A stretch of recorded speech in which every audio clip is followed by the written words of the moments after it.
tiene las notas de esta nueva serie que comenzamos en esta mañana. Gloria al Señor. Vamos a empezar una serie, hermanos, ¿verdad?, que implica bastante teología, hermanos. Que implica bastante teología. No solamente son predicaciones al ahí se van o al azar. No. Son predicaciones que contienen teología y que contienen una enseñanza en la cual yo quiero que usted funde su fe, hermanos. Porque por fe vivimos, amén. No por vista, vivimos por fe, no vivimos por sentimientos, no vivimos por emociones, vivimos por la fe. Y la fe siempre tiene que estar basada y asentada en la verdad de la palabra de Dios. Amén, hermanos. ¿Tienen sueño? ¿No tienen sueño? Bueno, digo porque para que pueda usted aprender de la palabra del Señor. Vamos al libro de Juan, capítulo 5, verso 24. Juan 5, 24. ¿Lo tiene? Ahí lo tienen en sus notas, ¿verdad? Ok, hermano. Dice, de cierto os digo, el que oye mi palabra y cree al que me envió, ¿qué dice, hermanos? Tiene vida eterna. Y no vendrá ¿a qué? A condenación, hermanos, pues ha pasado de muerte a vida. Y la serie de esta mañana que comenzamos es la salvación es del Señor, hermanos. ¿Sí? La salvación es del Señor. El primer tema en esta mañana es la Trinidad es quien nos salva, hermanos. ¿Sí? Vamos a orar. Padre, gracias, Señor, en esta mañana te damos en tu amor, en tu bondad, Señor. Te pedimos, Padre, que tu palabra, Señor, siempre traiga el consuelo, Señor, y la fortaleza de la fe, Señor, que siempre, Señor, ha ejercitado a través de los años, de los siglos, de los tiempos en la vida de todos aquellos que confían en ti, Señor. Te lo pido en el nombre de Jesús, mi Dios. Amén y amén, Padre. Gloria a Dios. Tomen su asiento, hermanos.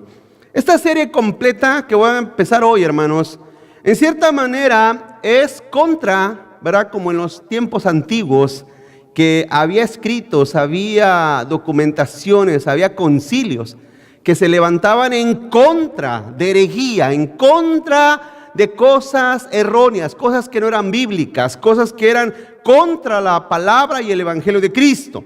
Y esta serie que quiero comenzar en esta mañana es contra, ¿verdad?, aquella ideología, y como se le quiere enseñar, ¿verdad?, que apela a dos cosas. Una, que la salvación se pierde. Y otra, hermano, que en mucha gente no hay seguridad de salvación. Mucha gente no está segura de su salvación.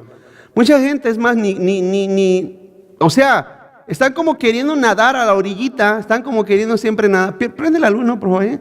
Están como queriendo siempre nadar a la orillita para, hermanos, a ver si alcanzan la salvación y la vida eterna.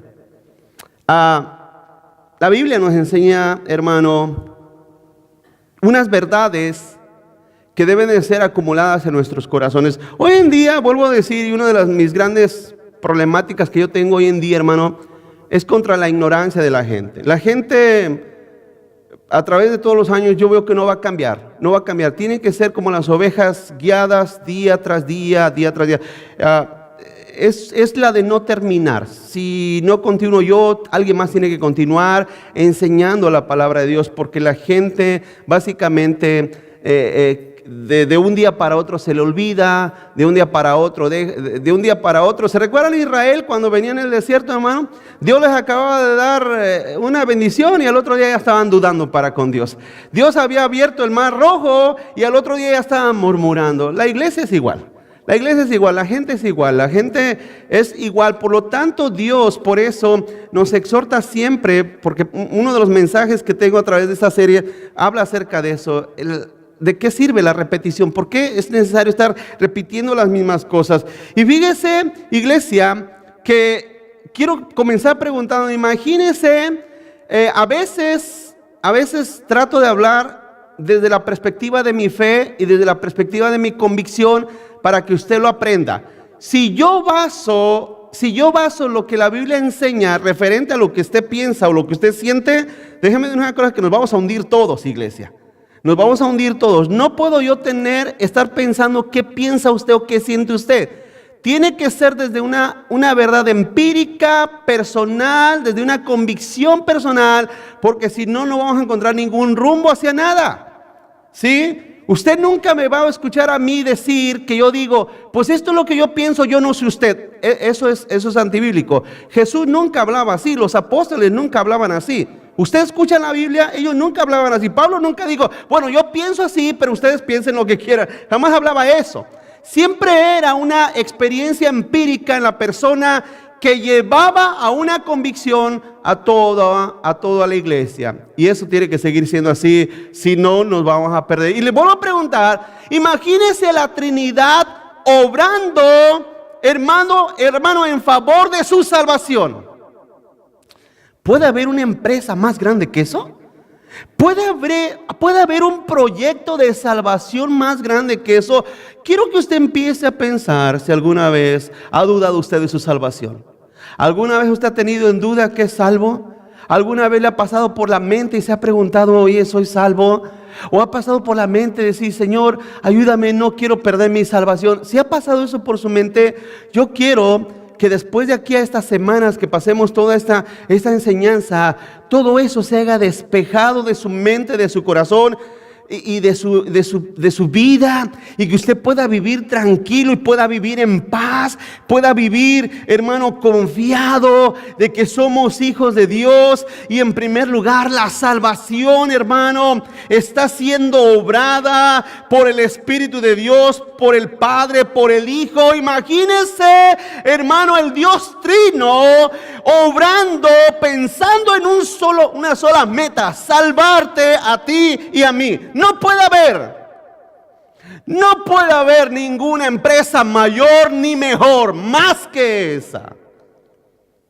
Este pasaje de Juan 5:24, hermano, es la declaración más sublime y verdadera y absoluta de la seguridad de la salvación.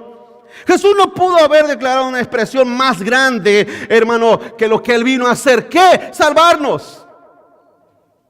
En primer lugar, la salvación es un decreto de Dios. La salvación es un decreto de Dios. La palabra decreto significa un estatuto, una constitución, un mandato supremo. Eso es lo que significa un decreto. Hermanos, si algo debes de conocer en cuanto a la voluntad de Dios, debe de ser el decreto de Dios. El decreto de Dios, o sea, su voluntad escrita. Y vemos y sabemos y entendemos, hermano, que el Padre, el Hijo y el Espíritu de Dios, allá en la eternidad, ha pensado y determinado a salvarte. ¿Alguna vez usted ha escuchado los términos? ¿Alguna vez usted ha escuchado los términos supralaxario, infralaxario? ¿Alguno los ha escuchado alguna vez? ¿Nunca los ha escuchado? No se los voy a explicar porque son términos muy complejos en cierta manera. Pero en cierta manera es una pregunta acerca de qué es lo que determinó Dios desde antes de su decreto, antes de la eternidad. Y en cierta manera una de las cosas que nosotros creemos, hermano, que muy por encima de la ideología que cada persona pueda fundamentar, Dios ha decidido darte vida eterna. Y no solamente porque eres buena persona, sino dice la Biblia ahí, Juan 5:24, donde leemos, dice, el que oye mi palabra, el que la oye y el que crea al que me envió, tiene vida eterna. Y ese es un mandato, ese es un decreto, ese es un estatuto por Dios, establecido por Dios. Continúa adelante. Es el deseo de Dios salvarte a pesar de lo que somos. Hace unas semanas atrás yo decía, no me recuerdo la semana pasada, pero decía, hermano, que si nosotros, entre nosotros, a nuestro criterio, nos otorgásemos la salvación uno al otro, ¿a quién tú salvarías? ¿A quién tú le dieras la salvación si la salvación fuera un designio tuyo? A la familia y al que te cae mal. ¿Qué harías con el que murmura y el que te critica? ¿Qué harías con él? No se la darías, ¿verdad, hermanos? ¿Verdad que no? No se la daría. Bueno, yo no sé, usted es más bueno que yo, pero yo no se la daría. Me enterar. ¿Sabes que esa persona ha dicho que le caigo más? Pues no lo salvo. Pero La salvación va muy por encima de todos nuestros infantiles pensamientos y nuestras ideas, hermano, de Disneylandia, ¿verdad? ¿Y cuántos dan gloria a Dios por eso, hermanos? Qué bueno que es así. Dice Juan 6:37, dice todo. Dijo Jesús, Juan 6:37, dice, todo lo que el Padre me da, vendrá a mí. O sea, cuando Jesús dijo vendrá a mí, Él dijo vendrá porque vendrá. Sí, vendrá porque vendrá. Eso se llama el llamamiento eficaz. Dice, y al que a mí viene, no, ¿qué hermanos? No le voy a echar fuera. O sea, estamos en Cristo, fuimos llamados por Él, no para ser rechazados después.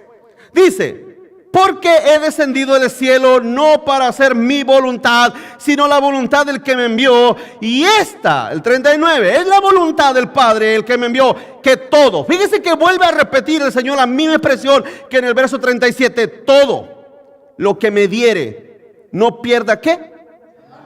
Nada, sino que lo resucite en el día postrero. Y esta es la voluntad del que me envió. Vuelve a decir que todo aquel que ve al Hijo y cree en Él tenga vida eterna, y yo lo resucitaré en el día postrero, hermano. Jesús en su soberanía ha determinado todo, salvar todo aquello que el Padre le dio. Todo aquello que el Padre le dio. Y déjame decir una cosa, esta ecuación es muy sencilla de entenderla, porque hay una cosa que nosotros debemos entender, hermano. Póngase a pensar en esto, que si el Padre le hubiera entregado a toda la humanidad, toda la humanidad, hermano, se lo hubiera entregado a Cristo, por consecuencia inevitablemente todos hubieran llegado a ser salvos, ¿sí o no, hermanos? Y nadie muriese siendo pecador. Nadie muriese en sectas y en errores doctrinales que son herejías. Nadie. Todos fueran salvos a final del tiempo. Todos tuvieran la vida eterna. Todos, hermano, abandonarían el error, el engaño, el pecado para venir a Cristo. Pero incluso esta englobación del todo, en realidad no significa todos. No significa todos. Significa todos aquellos que Dios ha determinado. Vendrán al Padre, vendrán a Cristo. Amén, hermanos. No es del que quiere ni del que corre, sino de Dios que tiene misericordia. No son todos. Y el mundo se enojará, y el lado arminiano se enojará, pero no importa, todos no son todos. Porque si fueran todos, todos estuviéramos aquí, ¿no, hermanos? Las iglesias estuvieran llenas, todas no hubiera iglesias ni pequeñas, ni hubiera mega iglesias en todo lugar. Pero todos no son todos. Seamos lo que seamos, hermanos. En primer lugar tenemos que entender que no somos mejores que otros pecadores. Aún así Dios nos da, hermano, por amor, vida eterna. Jesús vino para hacer la voluntad del Padre, y la voluntad del Padre es salvarnos, hermano. Salvarnos, darnos vida eterna. Esa es la voluntad de Dios. Ese es el decreto que se estableció en el cielo, hermano, en esa Trinidad gloriosa, venir a salvarnos. Quiero que entienda eso, iglesia. Estás en Cristo, tu salvación no se va a perder. Tu salvación no se va a perder, porque esa no es la voluntad del Padre. La voluntad del Padre no es darte algo y después quitártelo. Es inconsistente con la palabra de Dios decir que la salvación se pierde. ¿A quién escuché? No me recuerdo, hace poco escuché a una persona que decía eso, que la salvación se perdía. Oh sí, hablaba, esta persona en la radio hablaba acerca de cuando los cristianos pecan, hacen ciertos pecados graves, hablaba de un pecado muy grave, y decía ese hombre, decía en la radio, ya ves, la salvación se puede perder por causa de estos pecados. Es una cosa, iglesia, es una cosa, vuelvo a decirte, Dios nos ha salvado precisamente por eso. Precisamente por eso, porque somos pecadores. Amén. Por eso, porque somos pecadores. Y es cierto, entre nosotros los cristianos nos alarmamos cuando los cristianos pecan, nos alarmamos. Y nos alarmamos cuando hay creyentes que cometen pecados graves y serios, y nosotros consideramos que son pecados de muerte. Pero es una cosa, hermano, no hay pecado grave que Dios no pueda perdonar. Continúa adelante. Somos ovejas perfectamente cuidadas por esa Trinidad. ¿Sí? Somos ovejas cuidadas perfectamente por esa Trinidad. Dice Juan 10:27. Continúa adelante leyendo. Juan 10:27. Dice: mis ovejas oyen mi voz, y yo las conozco. ¿Y qué? Y dice lo que dice en el verso 28: y yo les doy vida. ¿A quiénes? Fuerte, ¿a quiénes? A sus ovejas. A sus ovejas. Ahora dice, ¿y no qué, hermanos? No van a morir jamás. O sea, van a morir físicamente, pero eternamente no morirán jamás. Jamás. Ni nadie las arrebatará de mi mano. Fíjese, ahí Jesús está poniendo su mano. Todas las ovejas de Él están en sus manos. Pero dice en el verso 29, dice: mi Padre que me las dio es mayor que todos. Y ahora dice, ahora refiriéndose al Padre, dice: y nadie las puede arrebatar de la mano de mi Padre. Yo y el Padre uno somos. ¿Uno somos en qué? Uno somos en referencia, hermano, en el contexto a la salvación de sus ovejas. Jesús ha venido a salvar ovejas, no cabras. Usted no encuentra en la Biblia que las cabras son salvas. Usted no encuentra eso. No encuentra que las cabras son salvas. Usted encuentra que las ovejas tienen vida eterna, no perecen jamás. El Señor, hermano, las guarda en sus manos. En otras palabras, hermano, su vida está guardada en las manos de Cristo, pero también su vida, su alma, está guardada en las manos del Padre. ¿Está de acuerdo, hermanos? ¿Acaso Dios mentirá? ¿Podrá haber alguien mayor que Dios para que haya un juramento mayor para nuestra salvación? Por eso cuando en lo personal yo escucho personas, maestros, predicadores que dicen: la salvación se pierde, es una cosa, esa persona está diciendo dos cosas. Una, que no conoce la Escritura, y dos, está diciendo que Cristo entonces mintió.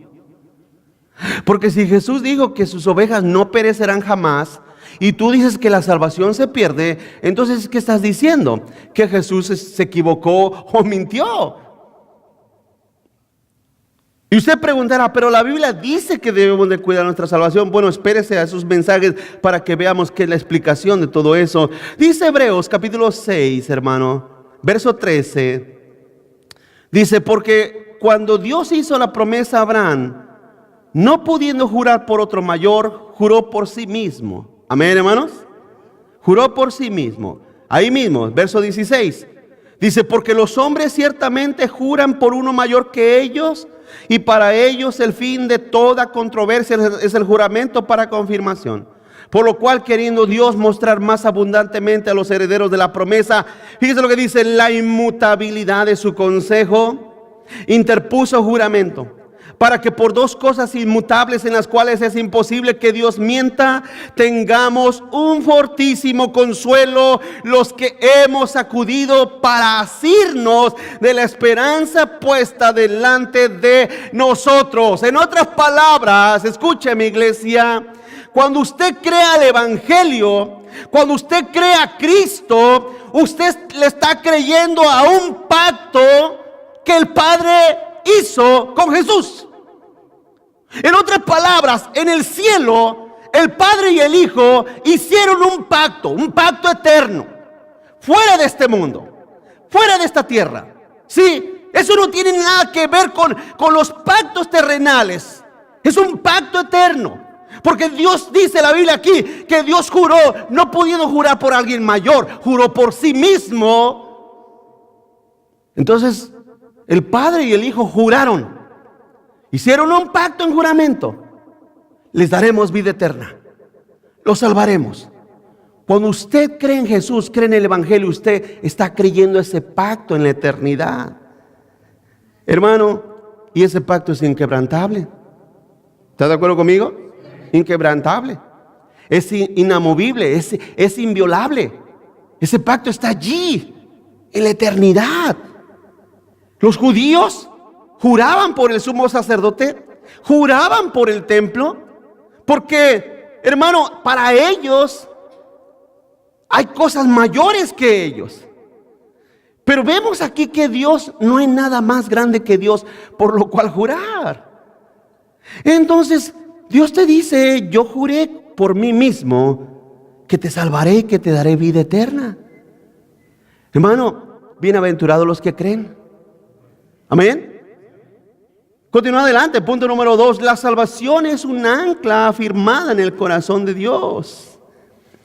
La salvación es un ancla afirmada en el corazón de Dios. Dios piensa en usted, o mejor dicho, pensó en usted desde mucho antes de hacerlo. Y Dios pensó para salvación y no para perdición. Usted no tiene por qué dudar, no tiene por qué temer. Y lo digo también a las personas que el día de mañana escucharán: si usted ha creído en Cristo, no tienen de qué temer, no tienen por qué dudar absolutamente de nada. Continúa leyendo en el capítulo 6 de Hebreos, verso 19, dice: la cual tenemos como segura y firme ancla del alma. Fíjense, dice: y que penetra hasta dentro del velo, donde Jesús entró por nosotros como precursor, hecho sumo sacerdote para siempre, según el orden de Melquisedec. Y dice en el verso 18, solamente para leerlo, dice: tengamos un fortísimo consuelo los que hemos acudido para tomarnos, asirnos de la esperanza puesta delante de nosotros. Y la pregunta sencilla es, hermano: ¿usted desea, anhela vida eterna? Entonces, cuando usted deposita su fe en Cristo, esa confianza de esa fe en Cristo Jesús, hermano, está puesta. Dice ahí, fíjese lo que dice en el verso 19, dice: dentro del velo.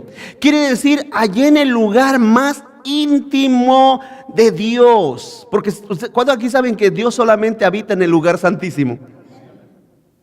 Hermanos, Él no habita en el santuario, Él no habita en el atrio, no habita en el santuario, no habita en las partes circunvecinas del templo. Él habita en el lugar santísimo. Es ahí donde su presencia está. Nadie puede entrar allí. Jesús partió el velo, Él entró allí. Él tomó, hermano, la fe que Él te ha depositado para salvación, la ha depositado en ese lugar precisamente. Tienes una ancla. ¿Usted sabe para qué sirven las anclas dentro del barco? ¿Sabe para qué sirven las anclas? Para que no sean llevados por las olas y para que esté en un solo lugar. ¿Está aquí conmigo, hermanos? El ancla para eso sirve, para que esté en un solo lugar y para que las olas no se lo lleven.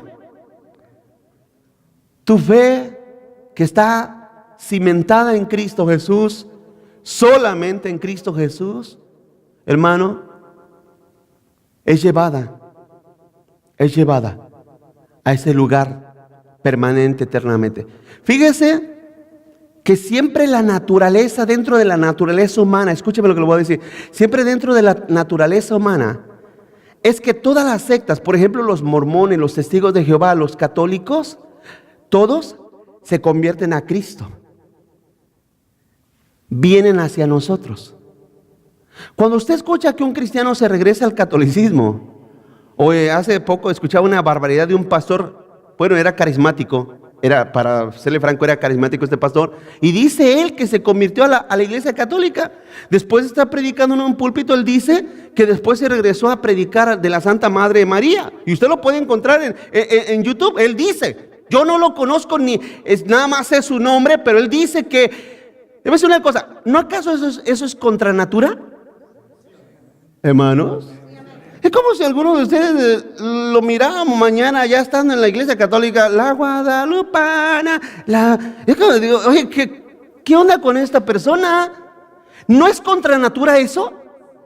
O sea, contra natura sí quiere decir que es antinatural, hermano, ¿sí? ¿No es antinatural? ¿No es antinatural que te vayas con los testigos de Jehová? ¿No es antinatural que te vuelvas al mundo? Escúcheme. Porque Cristo ha hecho de la fe, del evangelio y del cristianismo el centro. ¿Sabe por qué? Jesús dijo, porque yo atraeré a mí mismo a todo el que cree en mí. ¿Sí? Entonces cuando nosotros estamos en Cristo, que Cristo está en la presencia del Padre, Cristo está en ese lugar santísimo, toda nuestra fe, la fe de los nacidos de nuevo, se ancla hacia esa fe y es inamovible. Hermanos, pregunto, ¿prefieres morir antes que regresar al catolicismo, sí o no? No, yo no, pastor. Bueno, pues que te vaya bien, amén. Pero los hijos de Dios no prefieren nada, jamás van a regresar al error ni a la mentira, ¿o sí? Claro que no. Entonces cuando usted escucha, no, es que esa persona perdió su salvación porque estaba con nosotros, pero se fue. No, es que nunca fue salvo. Su fe nunca tuvo una fe genuina para estar en Cristo Jesús. Continúa adelante. Esa salvación está atada y anclada dentro del velo, hermanos. Dentro del velo, en Cristo Jesús, allí, en la presencia de Dios. Continúa adelante. Usted se puede imaginar más seguridad cuando Jesús mismo es quien guarda esa salvación de su alma, hermano. En otras palabras, el Señor ha determinado salvarnos y Él nos deja claramente en su palabra la manera como Él lo hace, la manera como Él ejecuta esa salvación. Y esa salvación, ¿verdad?, depende de Él. Es el Señor el que ha determinado salvarte, darte vida eterna.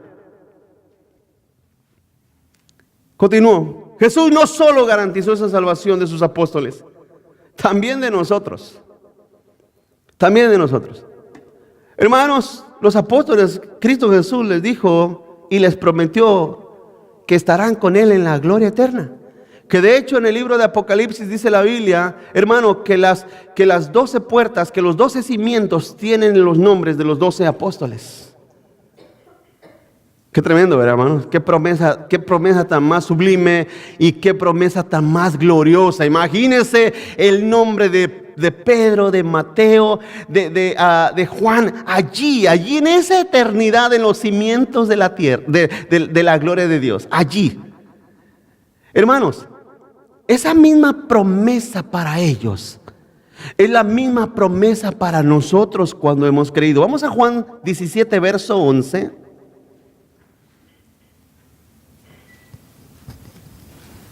Juan 17, verso 11 dice, y ya no estoy en el mundo. Jesús antes de irse oró por sus apóstoles, oró por sus discípulos y dijo, ya no estoy en el mundo, mas estos están en el mundo y yo voy a ti. Padre Santo, a los que me has dado, ¿qué dice? Guárdalos en tu nombre para que sean uno así como nosotros. ¿Sí? Ahí mismo, para que usted se convenza también de otra cosa, en el verso 20, dice, ¿lo tiene? ¿Qué dice? No ruego solamente por estos, sino también por los que han de creer en mí. Por la palabra de ellos. Entonces, nosotros hemos creído al mensaje que los apóstoles predicaron, ¿verdad, hermanos? Entonces la misma promesa que Cristo le hizo a los discípulos de guardarlos y preservarlos para la vida eterna es exactamente la misma promesa con todas las garantías que el Señor te otorga a ti. Usted dirá, pero es que yo no me parezco, no soy igual que los apóstoles. Tiene razón, nadie es igual que los apóstoles. Nadie miró a Cristo cara a cara, nadie anduvo con Él, nadie comió a la par de Él, solamente ellos. Solamente ellos caminaron y miraron, hermano, las lágrimas, el sudor, y miraron, hermano, el rostro de nuestro Señor. Nosotros no. Jamás hemos visto a Dios, jamás hemos visto a Jesús. Jamás lo hemos visto. Solamente leemos de Él. Pero hemos creído por su bondad y su gracia. Hemos creído ese mensaje que se predicó. Por lo tanto, esa misma promesa se otorga a todos aquellos que creen en Él. Punto número 3. Una garantía espiritual. Una garantía espiritual. Hace poco les preguntaba, hermanos, ¿a cuántos aquí les gusta comprar cosas con garantía? Que después que las rechazamos nos arrepentimos, ¿verdad? ¿Alguna vez le han ofrecido garantía cuando se van a la tienda y le compran algo y te dicen, ¿sabes qué? Por $5 te vamos a dar 1 año de garantía. O ¿sabes qué? Mira, compras, no sé, un refrigerador y te dicen, ¿sabes qué? Mira, por $100 más te vamos a dar 2 años de garantía. Y entonces ahí está una disyuntiva en usted. Dice, ¿qué hago? ¿La compro o no la compro? Y tenemos unos poquitos segundos, ¿verdad, hermanos? ¿Cuántos están aquí conmigo? Tenemos unos minutos para decidir qué hacer, ¿la compramos o no? Y entonces por experiencia propia usted dice, ¿sabes qué? Cómprala, porque pues las cosas fallan. Las cosas fallan y se echan a perder. Cómprala para que si en dado caso algo pasa, pues te la puedan arreglar. Aunque como estamos en este mundo, vivimos en este planeta, hermanos, muchas de esas garantías al final de cuentas no sirven, ¿verdad? Porque en palabras chiquititas hasta abajo dice, no, es que usted tiene que llamar a este número 1-800 y usted tiene que mandarlo y después se lo van a arreglar y ellos van a decir, ¿le ha pasado eso? Esas garantías sacan mucho, no sé, canas verdes, ¿no, hermanos? Pero con Dios no es así. Con el Señor no es así. Imagínese un Dios inmutable, un Dios mutable. Imagínese un Dios que cambia de pensamiento. Un Dios que varía. Para acabar pronto, imagínese un Dios como nosotros. ¿Sabe cuál era una de las cosas que le reclamaron a Erasmo? Erasmo era la contraparte de Lutero. ¿Sabe una de las cosas que en una ocasión le dijo Lutero a Erasmo? Le dijo, ¿sabes qué, Erasmo? ¿Cuál es tu grave pecado? ¿Sabes cuál es tu grave pecado? Que tú humanizas mucho a Dios. Lo haces muy humano. Hermanos, si nosotros vamos a tratar de entender y comprender a Dios con nuestros pensamientos y nuestras ideas, lo vamos a hacer, como un día dije, lo vamos a hacer muy nuestro camarada. Lo vamos a hacer muy nuestro cuate, lo vamos a hacer nuestro amigacho, ¿verdad, hermanos? No, es que Diosito, olvídate, Diosito conmigo. Fíjate cómo el mundo, en su mala percepción de Dios, piensan que Diosito siempre está con ellos, ¿sí o no, hermanos? Cuando lo hemos requete comprobado que Dios, hermano, no está con el impío, no está con el pecador. Él no lo conoce, en el sentido de no tiene ninguna relación con el pecador, con el impío. Pero cuando nosotros comprendemos a Dios desde la perspectiva de su palabra, hermano, el Señor nos enseña que Dios, muy superior a nosotros, tenemos que acomodar y entender nuestros pensamientos a la idea, o mejor dicho, a la imagen de nuestro Dios. ¿Por qué? Porque vas a humanizar a Dios, lo vas a humanizar, lo vas a hacer humano como tú. Entonces vas a llegar a pensar que Dios viene a ser tu títere, viene a ser tu amigo, viene a ser... No, hermano, se los he dicho muchas veces, Dios es más, por encima, mucho más de nosotros. Esa garantía que Dios nos ha entregado, para que usted entienda, es el Espíritu de Dios, hermano. El Espíritu Santo. Sin el Espíritu de Dios, nadie puede ser salvo. Nadie puede llegar a la vida eterna. Y también en esto que a través de los siglos ha habido siempre ciertas discrepancias y diferencias acerca de lo que significa tener el Espíritu Santo en la vida del creyente. Les decimos cuál es nuestra perspectiva y cuál es nuestra idea. El Espíritu de Dios en su vida, para nosotros estar seguros que el Espíritu de Dios está en su vida, es simplemente cuando usted empieza a aprender a amar a Dios con toda su mente, fuerza y corazón. Cuando usted empieza, hermano, a tener hambre de la palabra de Dios. Cuando en su corazón, en su alma, tiene un hambre por conocer más a Dios a través de su palabra. Ese es el Espíritu de Dios en su vida. Esa es la presencia gloriosa del Espíritu de Dios. Porque hay una premisa, y yo quiero recordársela siempre. Dijo el Señor que cuando el Espíritu a nosotros, Él nos guiaría a toda verdad. ¿Sí o no, hermanos? Y la verdad absoluta de nuestro Dios está ¿en dónde? En su palabra. Cuando usted es redirigido hacia ella, eso no es otra cosa más que el Espíritu de Dios quien lo está guiando hacia Él. Entonces, esa es una buena idea para que usted tenga la certeza de que el Espíritu de Dios está en su vida. El Espíritu de Dios no es una emoción. No es una emoción. El Espíritu de Dios no es una percepción de un sentimiento, hermano, extático en nosotros. No es eso. El Espíritu de Dios es una convicción. Convicción. La palabra convicción viene de la palabra cuando usted mira a una persona que está presa. ¿Lo ha mirado que está una persona atrás de la patrulla? ¿O que le caen 20 policías encima?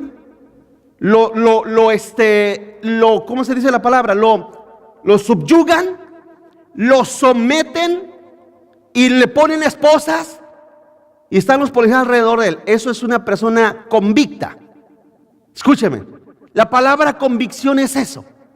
El Espíritu de Dios trae convicción de buscar la verdad, en el sentido de que tú no te puedes ir para ningún lado más que seguir la dirección de esa convicción.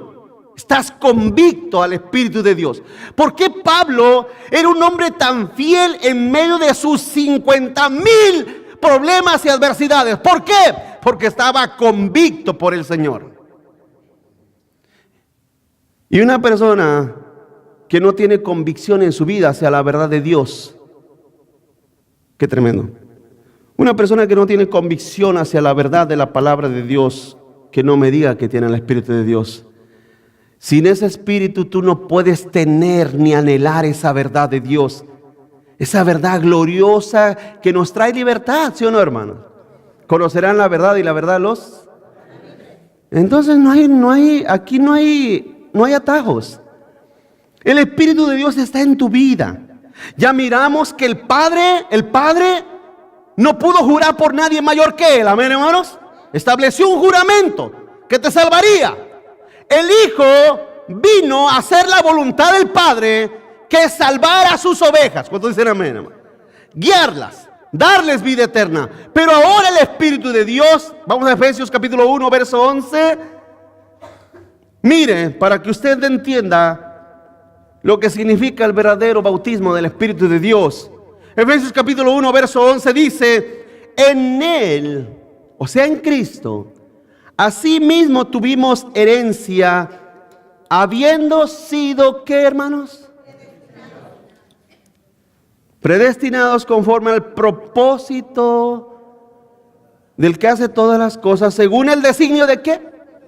No de tu voluntad, no de la mía, sino de su voluntad, a fin de que seamos para alabanza de su gloria, nosotros los que primeramente esperábamos en Cristo. El verso 13, en Él también vosotros. Fíjese cómo simplifica, porque es así exactamente, no hay ninguna cosa mágica en esto. Dice, en Él vosotros, habiendo ¿qué, hermanos? Ahora, quiero que usted note que no cualquier palabra, porque además es una pregunta. Hay un sinfín de predicadores en esta tierra, ¿sí o no, hermanos? Y si usted no pone atención a lo que le están diciendo, porque es su deber. ¿Cuántos dicen amén? Es su deber, no el mío, es su deber oír ese evangelio de verdad. Dice, habiendo oído la palabra de verdad, el evangelio de vuestra salvación, y habiendo creído en él, fíjese lo que dice: fuiste sellados con el Espíritu Santo de la promesa, que es las arras de nuestra herencia hasta la redención. Fíjese lo que dice: de la posesión ya adquirida, ya tomada, ya comprada. ¿Está de acuerdo conmigo? Yo le añadí el ya, pero en realidad el verbo adquisición o adquirido es lo que significa, porque está hablando en un tiempo pasado, ya adquirido. ¿Sí? Dice, para alabanza de su gloria. Eso, hermanos, yo no me pongo a pensar, bueno, Señor, hace 20 y tantos años, casi 30 años, yo creí en ti, escuché el evangelio, lo escuché de un pastor presbiteriano.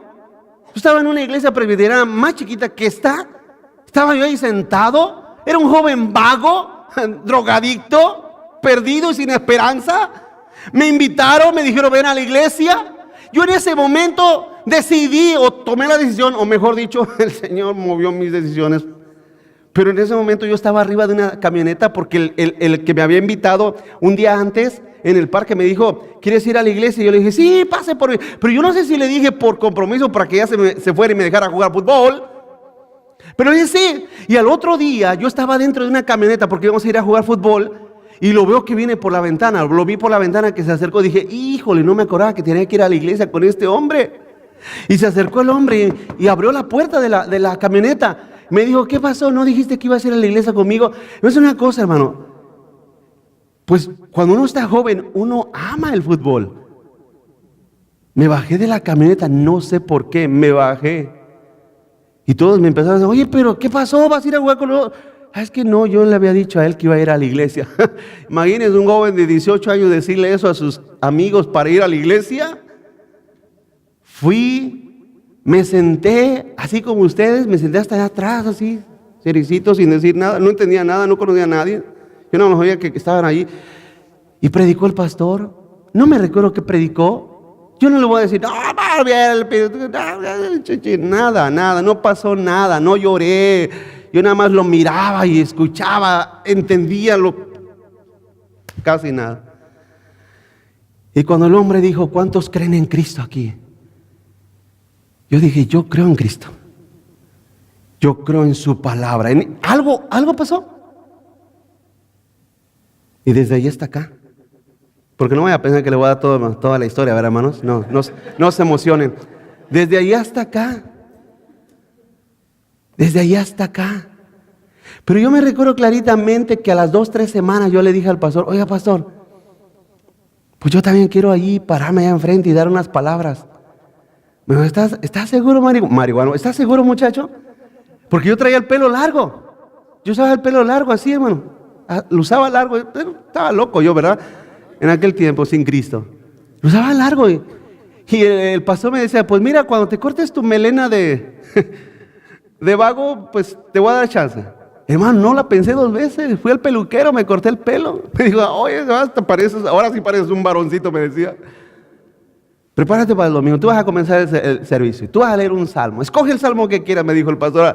Hermano, al mes y medio, ya me había bautizado. No vaya a pensar que no, me bauticé. Y hasta aquí. Hay una razón. ¿Quiere que le diga una cosa?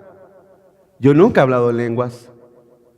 Jamás he tenido una experiencia extática. Jamás he temblado. Jamás he movido las manitas así. Nada, no ha pasado nada. Nunca me he caído. Que alguien me haya puesto las manos y que yo haya caído, jamás. Nada de eso pasó en mi vida. Pero te aseguro que mi convicción es inamovible. Inamovible. ¿Sabes qué? Eso en tu vida lo hace solamente el Espíritu de Dios. Cuando creíste al Evangelio de verdad, cuando escuchaste la palabra de verdad y el Espíritu de Dios vino y dice ahí, ¿qué hizo contigo? Te selló. Selló tu vida. Selló tu corazón, tu alma. Eso es el bautismo del Espíritu de Dios. Ese es el poder de Dios. ¿Sí? Antes que la tierra fuera formada, Dios determinó en su soberanía que cada pecador elegido, sin importar cuál vil, inútil y merecedor de la muerte, fuera hecho justo al confiar en Cristo. Eso escribió Calvino. Todos los pecadores que han sido llamados a Dios no fueron llamados porque eran buenos, fueron llamados porque estaban perdidos. En este pasaje, rápidamente, hermano, hay nueve señales seguras de la salvación eterna en Cristo. Fíjense lo que dice. A ver, lo vuelvo en el verso 11 dice, en él tuvimos herencia. En Cristo tú tienes herencia, ¿sí? La herencia de la vida. Dice ahí mismo en el verso 11, fuiste predestinado. Ya hemos hablado mucho acerca de la predestinación, pero la predestinación, la palabra predestinado, simple y sencillamente significa establecido y hecho de antemano. Eso significa esa palabra. Establecido y hecho de antemano. Fíjese lo que dice ahí mismo, en el verso 11, conforme al propósito. Porque si fuera nuestro propósito, iglesia, si fuera nuestro propósito, ¿dónde todos estuviéramos, hermanos? Perdidos, vagando. Según, dice el verso 11, según el designio, o sea, el plan, el propósito, el deseo, el consejo de su voluntad. Dice ahí en el verso 12, a fin de que seamos, o sea, la finalidad es eso, que seamos, ¿verdad?, para alabanza de su gloria. Y dice ahí, continúa adelante, dice el verso 13, en él también vosotros habiendo oído la palabra de verdad, el evangelio de vuestra salvación, fuiste sellados con esa herencia de sus arras de la posesión adquirida. Entonces, en el momento que tú creíste, el Señor te adquirió. ¿Está de acuerdo conmigo, hermano? Y ya lo miramos. ¿Quién te puede arrebatar de las manos de Dios? ¿Sí entendimos el proceso? En el momento que tú creíste, no en el momento que repetiste la oración del pecador, no. En el momento que tú creíste, porque una cosa es diferente hacer la oración del pecador sin arrepentimiento y arrepentirte sin haber hecho la oración del pecador. Son dos cosas distintas. Es mejor que te arrepientas, aunque no hagas ninguna oración del pecador, a que hagas la oración del pecador y jamás te arrepientes. Qué irónico, ¿verdad? Qué paradójico. Bueno, en cierta manera, en el momento que creíces en tu corazón, porque dice la Biblia que si creyeres en tu corazón, ¿verdad, hermanos? Si creyeres en tu corazón y confesares con tu boca que Jesús fue levantado de entre los muertos, serás ¿qué? Salvo. En ese momento que creíste, escúcheme, en ese momento que creíste potencialmente y absolutamente, el Señor Jesús te adquirió, te tomó por su propiedad. Y ya lo miramos que nada ni nadie nos puede arrebatar de las manos del Señor. Eres propiedad de Dios. Eres propiedad de Dios en ese momento.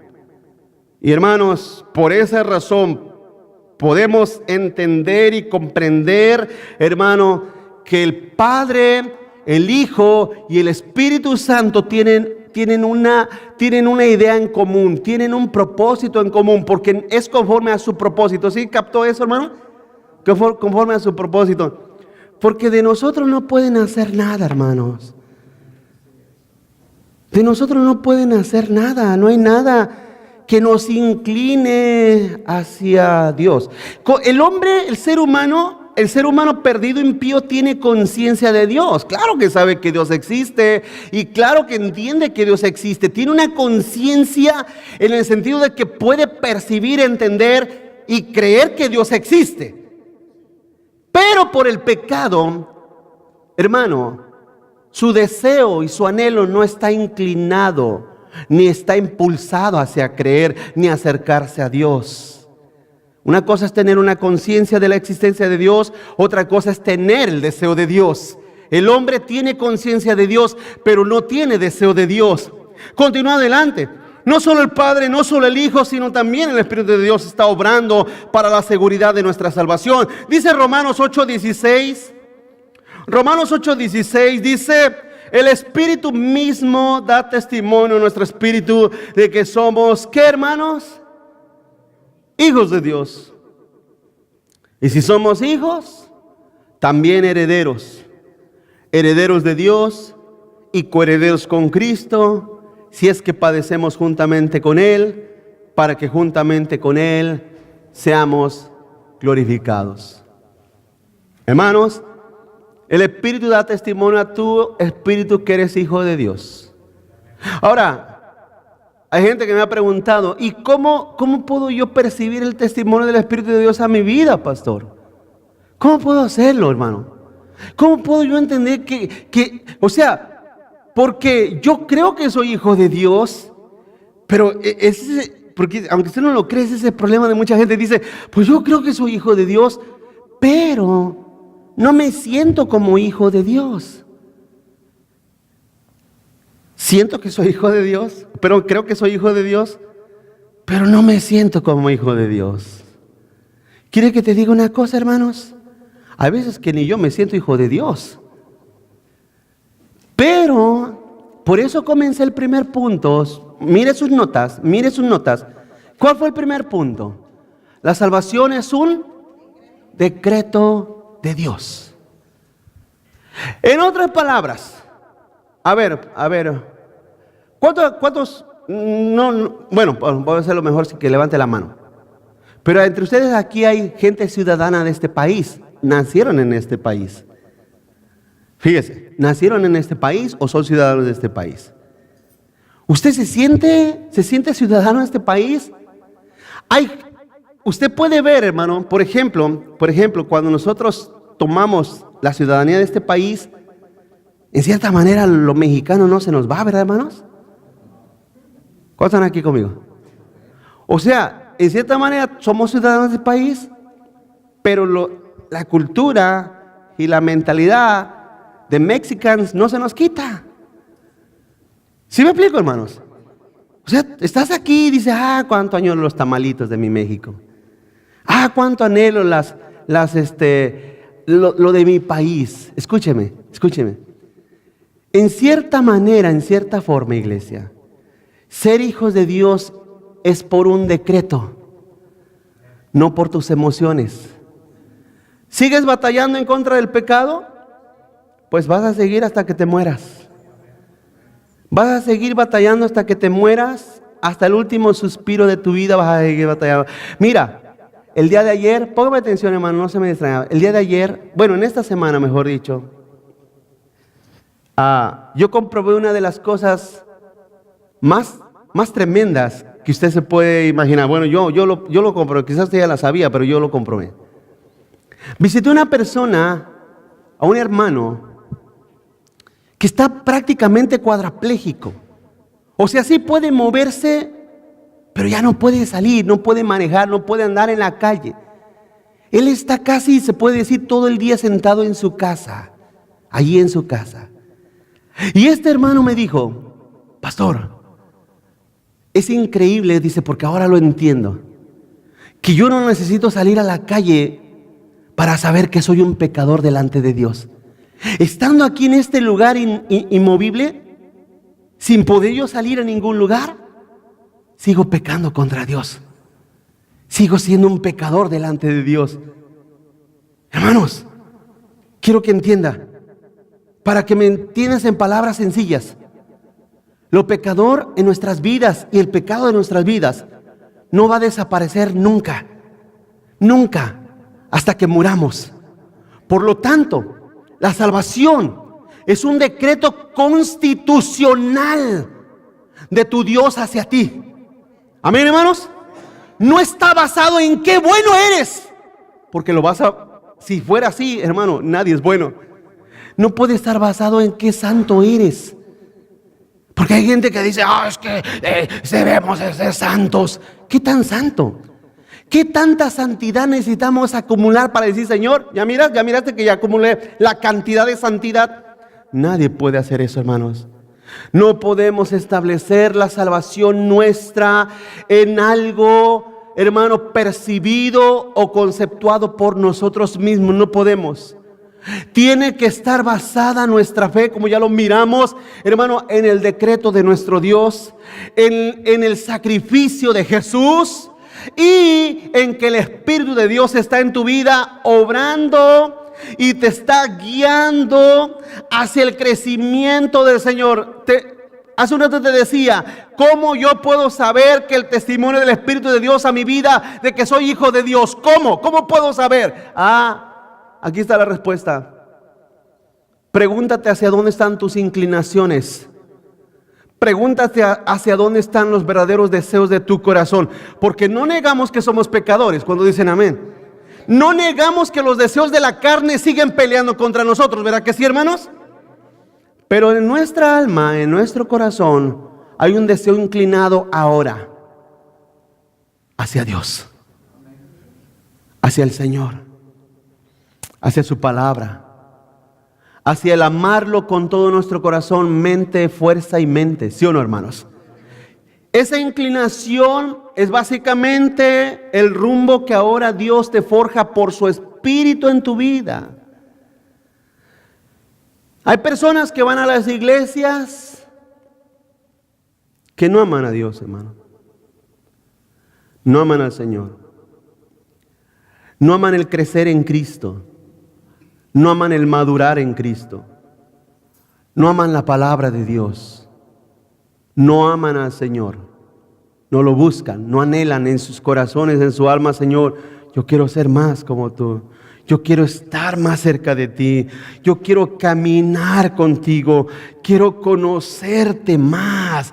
Y para conocer más a Dios y para que se cumpla nuestro caminar más cerca de Dios y para que podamos tener más obediencia a Dios, tenemos que ir siempre a la palabra de Dios y tenemos que estar en la palabra de Dios. No solamente para que los lobos y los falsos profetas nos engañen. No solamente, eso es secundario. Eso es secundario. Las herejías y los errores es secundario. Lo principal está tu crecimiento, tu acercamiento a Dios. Ese es el testimonio del Espíritu de Dios en tu vida, que te empuja, te impulsa, te guía, te lleva hacia Dios, hacia Él. Ahora Dios es tu norte, Cristo es tu norte, Cristo es tu propósito en tu vida. Termino la última expresión. El Espíritu Santo es la garantía máxima de salvación que Dios otorgó a su iglesia. Ya lo miramos, hermano, que Dios no puede jurar por nadie más alto. Y no hay nadie más alto que Dios mismo. Cristo Jesús nos resguarda en ese lugar eternamente. ¿Sí? Y Él es el mismo guardián de nuestra salvación. El Espíritu de Dios es la garantía máxima de esa promesa. Se recuerda, dice la Biblia, que Dios no es hombre para que mienta, ni hijo de hombre para qué, para que se arrepienta. Él dijo: te salvaré y te salvaré, te daré vida eterna y te la daré, porque ya eres posesión adquirida. Amén, hermanos. Ya eres posesión adquirida. Una frase, quiero terminar con una frase de Agustín de Hipona. Dice él: estar seguros de nuestra salvación no es ninguna arrogancia de presunción, sino una fe pura y una sólida confianza en las promesas de Dios. Créele a Dios. El que creyere y fuere bautizado será salvo. El que oye mi palabra y crea al que me envió tendrá vida eterna. Amén, hermanos. Créele a Dios y serás salvo y tendrás vida eterna. Tendrás la salvación de tu alma. Tendrás la gloria eterna. Es así. En esto no hay magia, en esto no hay secretos ocultos, en esto no hay una experiencia extra que usted diga: pues pasó, ya tengo muchos años en la iglesia y no he experimentado nada. Es que no es nada de eso. Es simplemente creer. Créele a Jesús, que el Padre lo envió a salvarnos. Amén, hermanos. Eso es la fe que salva. Es la fe que salva. Y usted dirá: pero así de sencillo. Sí. Sí, usted dirá: pero ¿y qué tengo que hacer yo? Pues créemelo que nada. Porque no vaya a ser que pretendiendo tú hacer algo, vayas a creer que te ganas la salvación. ¿Cuántos dicen amén, hermanos? No vayas a tú creer que porque vienes a la iglesia te estás ganando la salvación. No. La salvación es un decreto absoluto de Dios establecido en la eternidad, otorgado por gracia, por amor y misericordia. Amén, hermanos. Por nada bueno nosotros. Vamos a orar. Oremos y démosle gracias.